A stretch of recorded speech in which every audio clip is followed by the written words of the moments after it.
আজকে আমরা এমন একজন লোকের সাথে দেখা করতে এসেছি, আমার পাশের এলাকারই অসহায় লোক। তার সাথে দেখা হলো, তো তাকে জিজ্ঞাসা করি কি অবস্থা তার।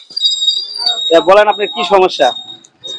আমার সমস্যা খুব জটিল সমস্যা। আমি 4-5 বছর হলো কাজ কাম করতে পারি না।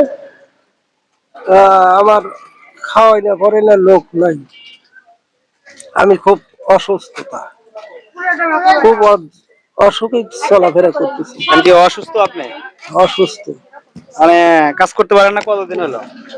তা তো 5 বছর 6 বছর হয়। তো শুনলেন যে এনার এই অবস্থা। আমার পাশের এলাকার, আমি এগুলা কাজ করি, আপনারা জানেন। তো যাওয়ার সময় দেখলাম যে এখানে বসে আছে, আশপাশের লোকজন আছে, তারাও বললো যে এনার এই সমস্যা, তো তাকে কিছু সহযোগিতা করলে ভালো হবে। আসলে এনার কি আসলে সমস্যা ভাই, সমস্যা না? হ্যাঁ অনেক সমস্যা। সমস্যা নেই। আচ্ছা, আপনি কিছু বলেন তো, এনার কি অবস্থা আসলে? উনি তো খুব গরিব মানুষ। ওনাকে কিছু দিয়ে যদি আমি সহযোগিতা করি, সমস্যা নেই? না না, কোনো সমস্যা নেই। ভালো হবে তো এটা, নাকি? হ্যাঁ, ও ভালো গরিব মানুষ। আসলে গাইস, শুনলেন, আসলে এসব লোকের পাশে আমি আছি এবং সবসময় থাকবো।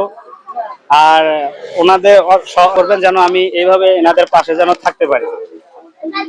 তো আমি ওনাকে কিছু টাকা দিচ্ছি। আসলে বাইরে নেন। তো আমার জন্য সবাই দোয়া করবেন, আর এভাবে যেন করতে পারি, মানুষের পাশে থাকতে পারি।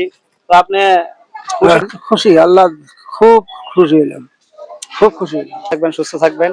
আল্লাহ হাফেজ।